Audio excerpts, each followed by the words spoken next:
कल और उससे पहले भी हम लोगों ने, पुलिस ने, डिस्ट्रिक्ट एडमिनिस्ट्रेशन ने सभी से यही अपील की थी कि ये शांति व्यवस्था को बनाए रखने में सहयोग करें। और इसी के दृष्टिगत जो है 163 जो BNSS जो हमारी भारतीय नागरिक सुरक्षा संहिता है, उसके अंतर्गत भी प्रोविजंस को इन्वोक किया था। जो इस पूरे मामले में जो अपने आप को स्टेक होल्डर्स क्लेम करते हैं, कुछ लोग अपने आप को सिविल सोसाइटी का बताते हैं और कुछ और लोग,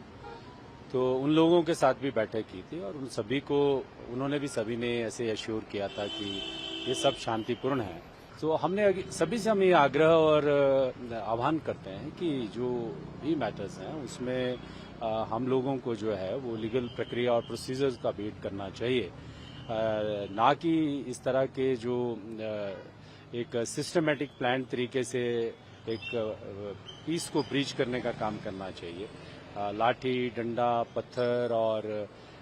हथौड़ा और इस तरह की चीजें लेकर के जो है वो आम जनजीवन पे जो है वो प्रभाव विपरीत पड़ता है। और as a superintendent of police of district Shimla और कैपिटल में, हम तो हमेशा ही सिटीजन से यही अपील करते हैं कि अल्टीमेटली जो फैब्रिक ऑफ सोसाइटी है वो तो पीस पे रेस्ट करता है और हमारे जितने भी सॉल्यूशंस होते हैं वो पीस के जरिए ही होते हैं। और रूल ऑफ लॉ स्टेट में तो लॉ ही प्रिवेल करता है और लॉ का प्रोसीजर प्रिवेल करता है और procedure establish by law prevail करता है। सो आई एम होपफुल कि इसमें जो है वो the good sense will prevail और जो आगे आने वाला समय है उसमें वी विल रिट्रीट अगेन कि हम दोबारा से यही रिपीट करते हैं कि इसमें जो प्रोसीजर है और लॉ है उसी में हम सब लोगों की जो है वो कॉन्स्टिट्यूशनल स्टेट में, संवैधानिक व्यवस्था में जो है सबकी आस्था होनी चाहिए। और मुझे ऐसा लगता है कि हमारे जो कंसर्न्स हैं उनको सभी लोग अच्छे से अप्रिशिएट करेंगे और लॉ को अवॉइड करेंगे। बिल्कुल, हमारे कल जो एग्रेसिव जो जिस तरह से प्रोटेस्ट जो था वो एक अनलॉफुल असेंबली जिस तरह से बनी, उन्होंने जो है वो पथराव किया, पुलिस के कुछ कर्मचारी घायल हुए, कुछ को ज़्यादा सीरियस इंजरी भी हुई है। तो वो तो एक लॉ का अनदर कोर्स जो है वो ओपन होता है इस तरह के घटनाक्रमों से, वो तो एक अलहदा चीज़ है, उसमें जो इन्वेस्टिगेशंस और सारी चीज़ें होती हैं वो तो होती ही होती हैं। बट उससे ऊपर जो एक चीज़ जाकर है वो ये है कि हमको एक रीज़न और तर्क के ऊपर काम करना चाहिए और ये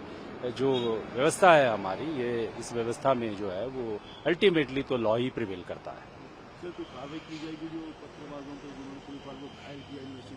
देखिए, ये तो इन्वेस्टिगेशन की सारी चीजें हैं, कंसिक्वेंसेस तो लीगल को, लॉ को जब भी कोई तोड़ता है तो डेफिनेटली कंसिक्वेंसेस तो होते ही हैं and two wrongs can not make one right, कि ये तो हम लोग सब जानते ही हैं कि जो है उस तरह से सिद्ध नहीं हो सकती हैं चीजें। बट अभी जो सिचुएशन है वो यही है कि हमारा जो मेन फोकस है वो आमजन के साथ जो है एक इस तरह से चीज़ों को मिलजुल के सॉर्ट आउट करने को लेकर है कि जिसमें हमारी सोसाइटी की जो eventually what we need a good harmonious relationship with everyone, और वो हमेशा रहे हैं और कल भी आज भी देखिए सारी चीज़ें नॉर्मलाइज्ड हैं।